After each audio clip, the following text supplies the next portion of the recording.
Assalamualaikum warahmatullahi wabarakatuh. Perkenalkan, nama saya Madrian Bangun. Di sini saya akan menjelaskan tentang writing for research. Writing for research atau menulis artikel ilmiah. Menulis untuk artikel ilmiah, penulisan untuk artikel ilmiah memiliki beberapa syarat yang harus dipenuhi. Artikel penelitian itu tidak boleh memiliki kata-kata yang ambigu, karena kata-kata yang ambigu dapat membuat penjelasan dari artikel yang kita bahas akan menjadi tidak jelas atau memiliki arti yang lain. Kata-kata yang tidak efektif.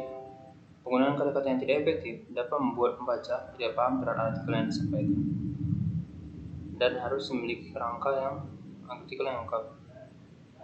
Nah, satu hal yang paling penting dalam artikel ilmiah adalah artikel ilmiah itu tidak boleh memiliki unsur plagiarisme, sehingga kita harus mengecek artikel yang kita miliki dengan aplikasi mengecek plagiarisme.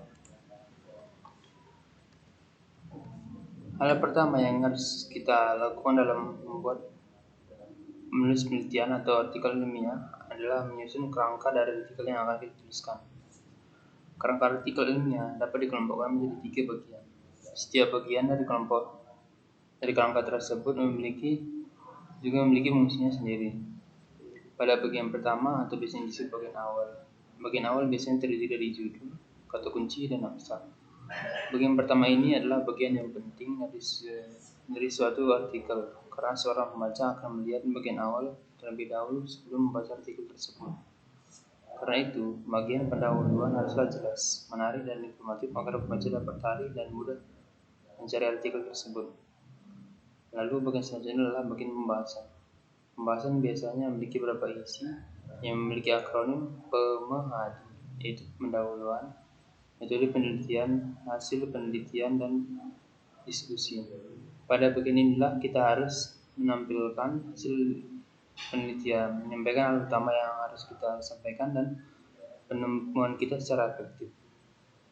Tapi kita harus mengingat kalau membaca juga tidak memiliki waktu yang banyak. Oleh karena itu kita harus membuat pembahasan yang kita inginkan singkat, padat, dan jelas. Bagian terakhir dari kerangka artikel memiliki isi kesimpulan, daftar pusaka, dan lampiran. Atau bagian akhir ini hanyalah bagian penambah dari artikel. Terkadang ada juga artikel yang menggabungkan kesimpulan dengan bagian pembahasan, dan ada juga yang membuat kesimpulan dan pembahasan secara terpisah. Tetapi urutan di atas bukanlah hal yang harus menjadi acuan, karena terkadang ada juga beberapa kerangka yang membuat metode penelitian setelah hasil penelitian dan pembahasan.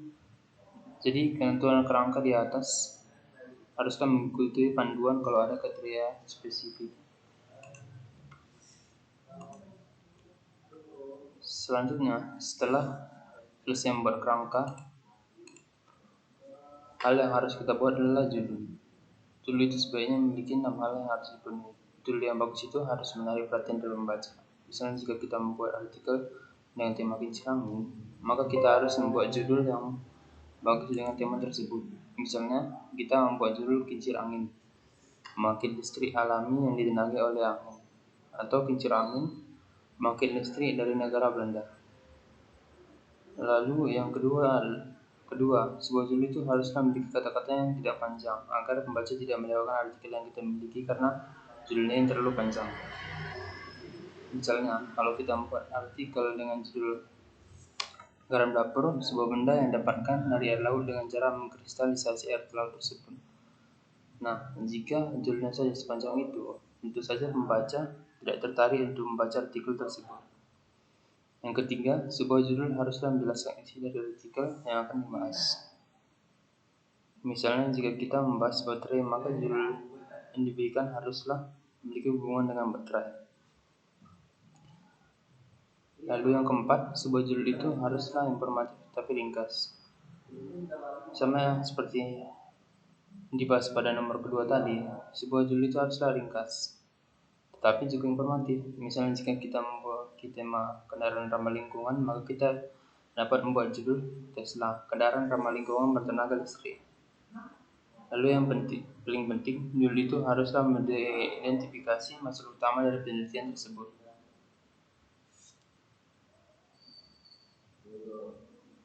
Lalu yang selanjutnya yang harus dibahas pada bagian awal adalah kata kunci.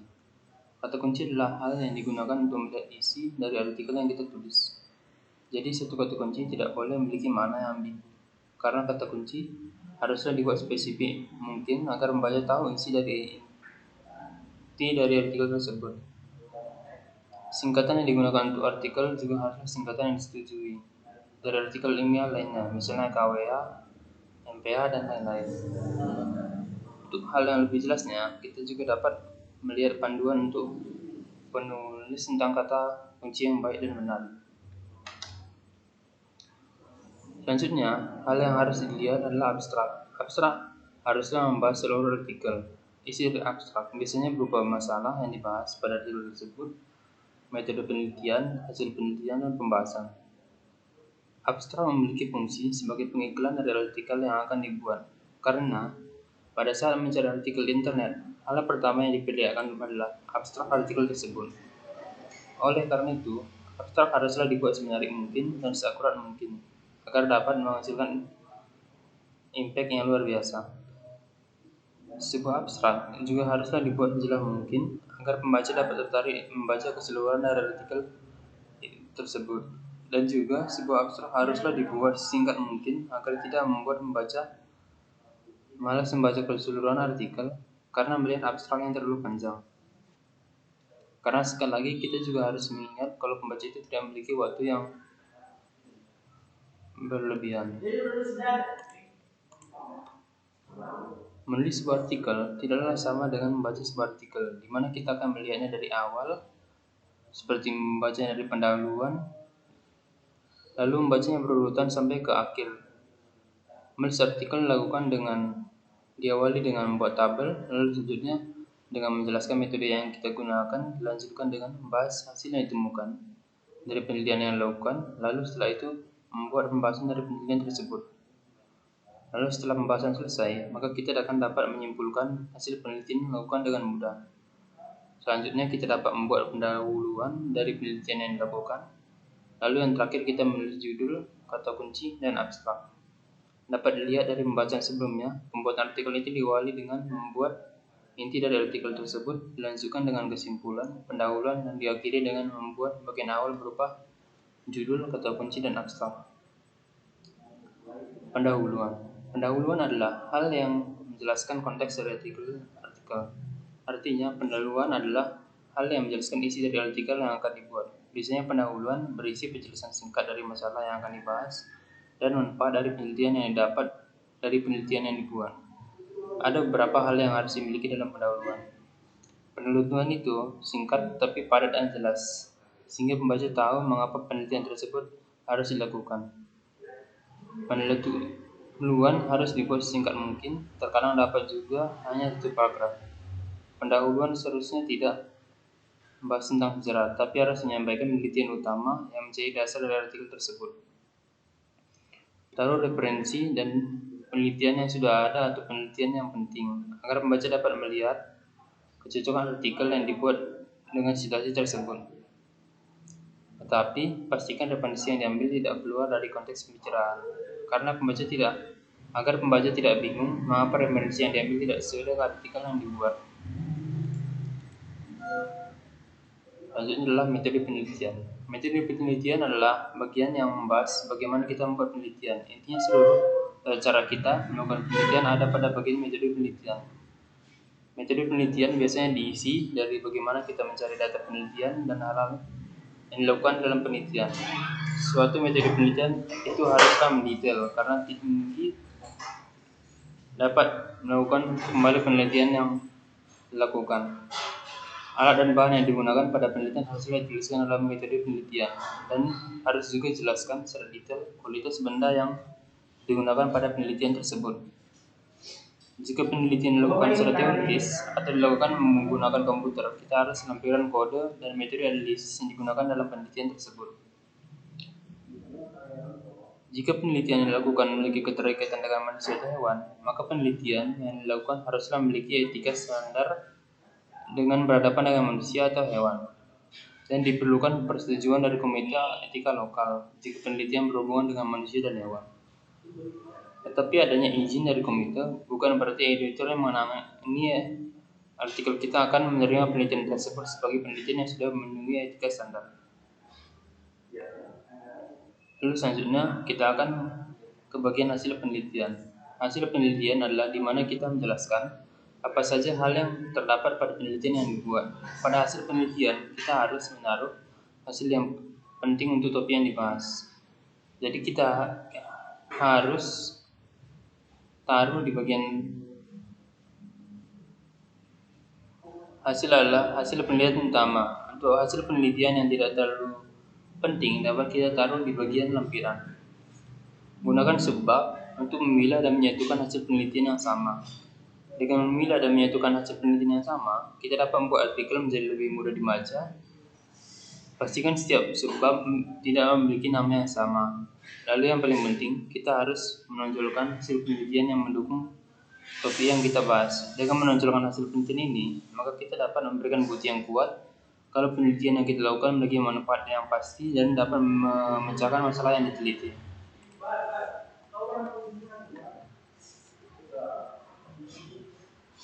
Lalu untuk mempermudah pemberian hasil pada bagian penjelasan, kita dapat menggunakan grafik, tabel, dan juga foto.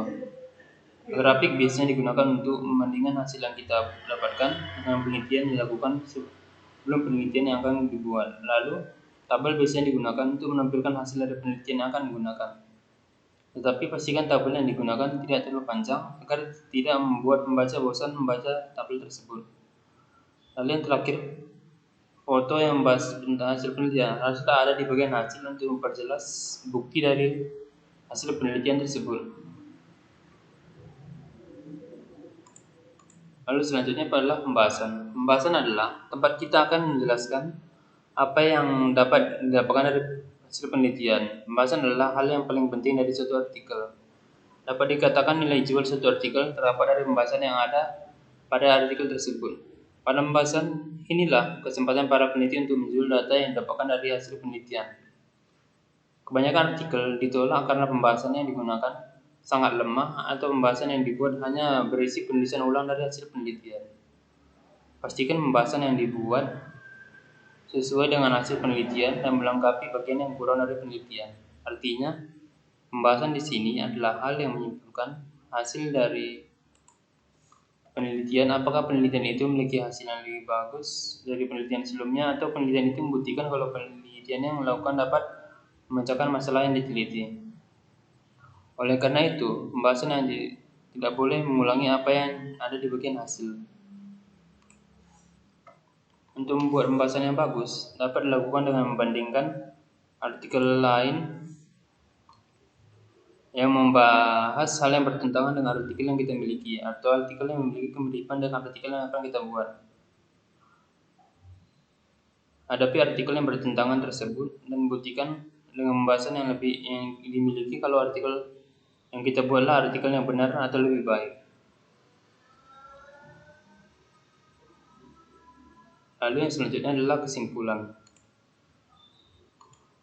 Kesimpulan adalah bagian di mana kita menjelaskan apa yang kita tingkatkan pada topik yang kita bahas. Pada bagian kesimpulan, kita harus menuliskan hal yang meningkatkan pada topik yang dibahas dengan jelas. Jadi, pembaca tahu apa yang kita teliti dan apa impact yang terjadi pada penelitian kita. Dan yang terakhir adalah daftar pustaka. Daftar pustaka adalah tempat kita menaruh daftar dari referensi yang kita gunakan pada artikel. Jadi, pastikan referensi yang kita gunakan tidak terlalu banyak, apalagi jika referensi yang digunakan hanya membahas sedikit dari hal yang akan diteliti. Pastikan referensi yang digunakan sesuai dengan bahan yang diteliti agar tidak terjadi kebingungan pada membaca saat melihat referensi yang digunakan. Dan juga satu hal lagi yang tidak boleh dilupakan adalah bagian lampiran. Karena pada bagian lampiran kita akan menaruh seluruh bukti dari dijalankannya penelitian. Gambar yang ditaruh pada bagian penelitian juga harus dibuat sejelas mungkin agar pembaca tahu apa saja yang sudah dilakukan dalam penelitian. Itu saya dari saya. Wassalamualaikum warahmatullahi wabarakatuh.